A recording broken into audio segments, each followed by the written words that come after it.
تمہیں ایک سخاوت بھی جنت کے اندر لے جا سکتی ہے۔ اور ایک دوسری حدیث حضرت ابو ہریرہ رضی اللہ تعالی عنہ سے آپ علیہ الصلوۃ والسلام نے ارشاد فرمایا السخاء شجرۃ فی الجنہ، فرمایا سخاوت جنت کے اندر ایک درخت ہے۔ سخاوت کیا ہے؟ جنت کے اندر ایک درخت ہے۔ جو آدمی سخی ہوگا اخذ بغصن منها، اس سخاوت کے درخت کی ٹہنی کو وہ پکڑ لیتا ہے۔ اس سخاوت کے درخت کی جو ٹہنی ہے اس نے اس کو پکڑ لیا، فلم يتركه الغصن حتى يدخله الجنہ، وہ ٹہنی اس کو نہیں چھوڑتی یہاں تک کہ اس کو جنت کے اندر داخل کرا دیتی ہے۔ سبحان اللہ۔ تو سخاوت یہ کیا ہے؟ جنت کا درخت ہے۔ جو اب جب جنت کا درخت ہے تو جو آدمی اس کی ٹہنی کو پکڑ کر اس درخت کے اوپر چڑھے گا تو بالآخر کہاں پہنچے گا؟ جنت کے اندر پہنچے گا۔ جیسے ایک راستہ اسٹیشن کی طرف جا رہا ہے تو جو آدمی اس راستہ پر چلے گا بالآخر وہ ریلوے اسٹیشن ہی پہنچے گا۔ فرمایا ایسے ہی سخاوت یہ جنت کا ایک درخت ہے۔ جو آدمی اس سخاوت کو اپنا لیتا ہے دنیا کے اندر، حق وہ بالآخر کہاں پہنچ جاتا ہے؟ جنت کے اندر پہنچ جاتا ہے۔ اور فرمایا وشح، بخل جو ہے یہ شجرۃ فی النار، یہ جہنم کا ایک درخت ہے۔ فمن کان شقیا، جو آدمی بخیل ہوتا ہے اخذ بغصن منها، وہ اس بخل کے درخت جو جہنم کے اندر اس کی ایک ٹہنی کو پکڑ لیتا ہے، فلم يترك الغصن، وہ ٹہنی اس کو نہیں چھوڑتی، حتی يدخله النار، یہاں تک کہ وہ اس کو جہنم کے اندر داخل کرتا ہے۔ میرے محترم دوستو، مال کی محبت انسان کو آج جہنم کا مستحق بنا رہی ہے۔ یہ حالانکہ مال دیا ہوا کس کا؟ یہ اللہ تعالیٰ کا دیا ہوا ہے۔ ایک اور واقعہ آپ کو سناتا ہوں۔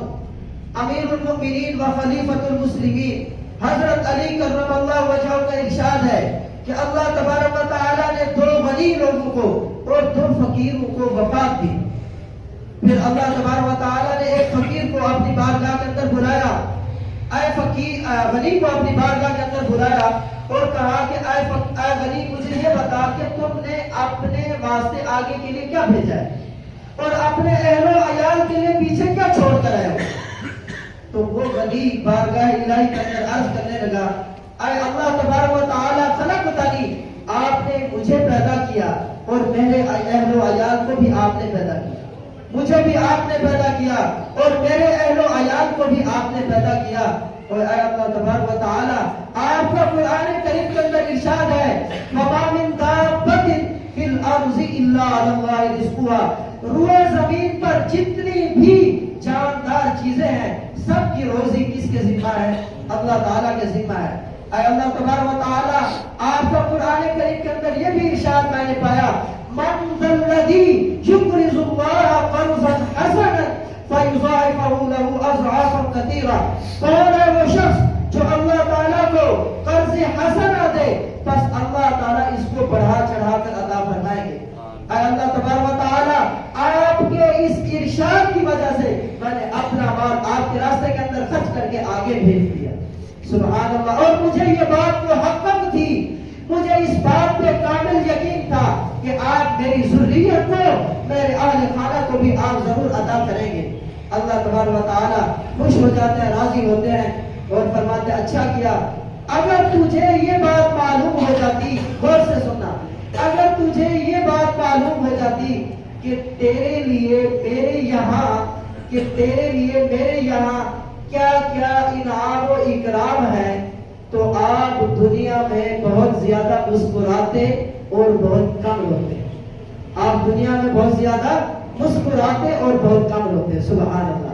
یعنی تمہارے لیے کیا کیا میں نے سخاوت کی وجہ سے کیا کیا نعمتیں تیار کر رکھی ہیں تو تم دنیا میں بھی بہت زیادہ مسکراتے اور بہت کم روتے۔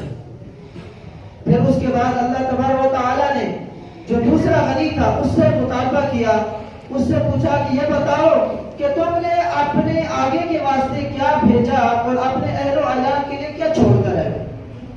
وہ عرض کرنے لگا، اے اللہ تبارک و تعالیٰ، آپ نے میرے اہل و عیال کو مجھے پیدا کیا لیکن مجھے اپنے اہل و عیال کے بارے میں ان کی تکلیف اور فقر کا ڈر رہتا تھا، ان کی تکلیف اور فقر کا ڈر رہتا تھا۔ اللہ تبارک و تعالیٰ نے ارشاد فرمایا کہ کیا یہ بتا کیا آپ کو اور آپ کے اہل و عیال کو میں نے پیدا نہیں کیا؟ کہ جی بالکل آپ نے پیدا کیا، لیکن پھر بھی ان کی تکلیف اور فقر کا مجھے بہت زیادہ ڈر تھا۔ اللہ تبارک و تعالیٰ کی جانب سے ارشاد ہوتا ہے کیا ان کو فقر پہنچا کہ نہیں پہنچا؟ کیا تو نے فقر کو ان سے روک لیا؟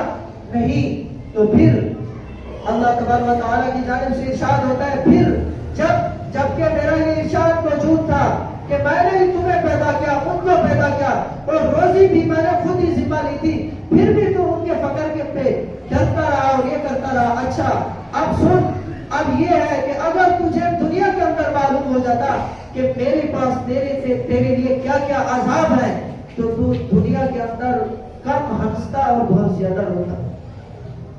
آج یہی چیز ہے، فقر کا ڈر ہے، اپنی ذات پہ فقر کا ڈر ہے، اپنے اہل و عیال پہ فقر کا ڈر ہے۔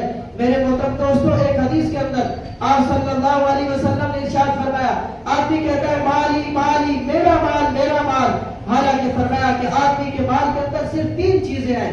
ایک وہ جو آدمی نے کھایا فنا کر دیا، دوسرا جو اس نے پہنا پرانا کر دیا، اور تیسرا وہ ہے کہ جو اس نے اللہ تعالیٰ کے خزانے کے اندر جمع کر دیا۔ اس کے علاوہ باقی جو اس نے چھوڑا ہے وہ اس کا نہیں ہے، وہ ورثاء کا ہے، وہ اس کا نہیں ہے، وہ ورثاء کا ہے۔ ورثاء پتہ نہیں بعد میں کیا کریں گے۔ فرمایا کہ آدمی کے مال کے اندر صرف 3 چیزیں ہیں۔ خود جو کھایا، آپ صلی اللہ علیہ وسلم جنت کے اندر جب گئے تو وہاں پر جنت کے اندر 3 سطریں سونے کے ساتھ لکھی ہوئی تھی۔ پہلی سطر کے اوپر لکھا ہوا تھا لا الہ الا اللہ محمد رسول اللہ، اور دوسری سطر کے اندر لکھا ہوا تھا کہ ما قدمنا وجدنا، جو کچھ ہم نے آگے بھیجا آج ہم نے وہ پا لیا، یعنی آج ہمارے آنکھوں کے سامنے وہ آ گیا۔ پہلے ایمان بالغیب